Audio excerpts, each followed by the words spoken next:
guys! I'm a little late with this video because I originally made another video, but I decided to scrap it for now because I wanted to make a better one than what I actually did. It was about how to digitally enhance your traditional art so you can use it for instance, prints or just to upload on the internet. But I can do better than what I did, so I decided, hell no, I'm just gonna make another speed paint instead.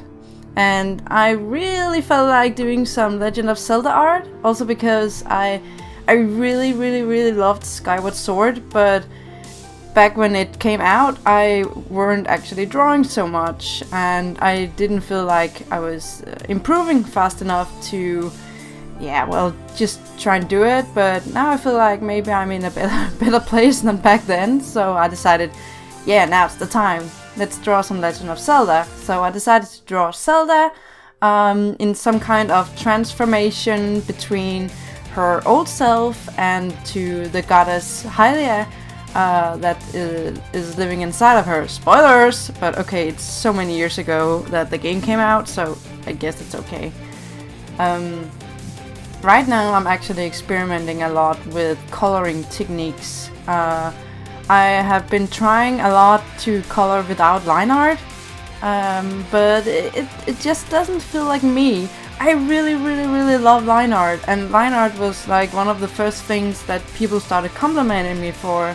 So I don't think that I can just leave it behind just yet. So instead I started to playing around with my line art. What I just did there, in fact, was that I set the blending style on the line art to, I think, maybe color dodge. I don't remember because right now my Photoshop is in Danish. But I'm going to look it up and put it on the screen so you can see the blending style of the line art layer. And what that does is that because I'm drawing on with a pencil or a brush, that's like it varies in opacity depending on how much I press down on the tablet. It has different opacities. And when I put this blending style on, it actually absorbs some of the color that I put on top of it. So, for instance, the red dress will get like a red tint on the line art, and on the hair, for instance, I will get like a yellow tint. So the line art color will also vary, even though I just painted it with one color. So that's something that stuck with me for the past, I think, 8 drawings, and I really like how it turns out. So that's definitely going to be my thing from now on. Besides that, I'm experimenting a lot with coloring, especially shadows and highlights, where basically I try to shade the shadows in one specific color, and then I choose some blending style for the layer, see how it goes, if I like it, or if I don't, I change the color. But instead of using like a darker red for the red parts and a darker blue for the blue parts, I just use one shadow color and I see how it blends in with the rest of the colors, which I think in most cases makes sense because your shadows and the highlights on your body is affected by the color of the light around you. And in this picture, since it's very purple and bluish, I chose a shadow color that's purple and a highlight color that's very cyan blue, because that's the kind of look you get from the Skyward Sword. I also really wanted to try to recreate that watercolor paper wash effect that the Skyward Sword official artwork has. So in a minute you'll see that I'll go grab some free texture from Google of some watercolor paper with some blue splashes on it, and then not that part, that's just where I'm just manually putting in some blue in her hair. But in a minute you'll see that I'll put another picture on top, and then I'll choose another blending style for it, so it gets that washed out watercolor effect that the original artwork from the game has. And I really like that look, so I was very happy that I actually succeeded in putting it in there. And now I think I'll just let the video speak for itself for 1 minute, and then I'll return with my voice.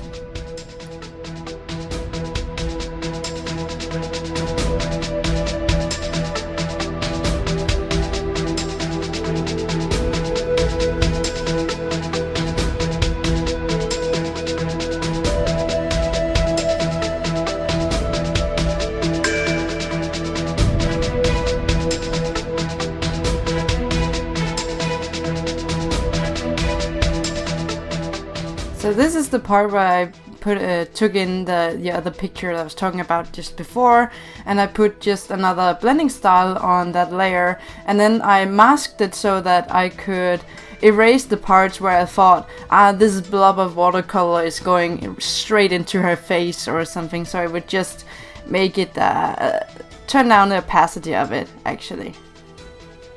And now that we are getting on the finals with the figure here, I'm just doing some touch-ups. We are getting to the background, and I don't do a lot of backgrounds, and therefore I decided to do a lot of them because I want to really get better at backgrounds. But instead of just jumping out doing all sorts of really detailed and beautiful backgrounds, I decided, hey, let's just make some grass and a sky, because that's so skyward-ish. So that's what I'm doing. I thought, some grass, with the grass like blowing up from beneath with the wind, the yellow sky layer that the skyloft is resting upon, and then some beautiful blue sky. I thought, yeah, that's a good place to start with a background, because I don't have a lot of experience with backgrounds, but I want to challenge myself, so I do them either way, but I'm just starting out in the simple way. And I couldn't figure out how I wanted the grass, and maybe that's also because I'm a bit inexperienced with the backgrounds, because I couldn't really see how it was supposed to go in with the proportions of the character, so I decided to just do some simple background. And then I also learned to draw grass. It's actually pretty easy. Maybe I could someday make some tutorial on it. I don't know if you want that. Just some simple basic environmental stuff like skies and grass. Oh, and here goes in the picture once again with the watercolor, and you can see like up in the blue there's some small splashes of watercolor texture. That's exactly the effect I wanted. I'm so glad it worked out. And just so that the background isn't a complete bore, I decided to put in some small elements from the skyloft environment, these small flagpoles. Yep, so cute. So that's it for this time. Thank you guys. If there's anything else you would like me to make video-wise, please comment below. I'm very open for suggestions. And until then, I hope you'll have a wonderful Christmas. If you don't celebrate Christmas, then just have some wonderful days. And I'll see you soon. Bye bye.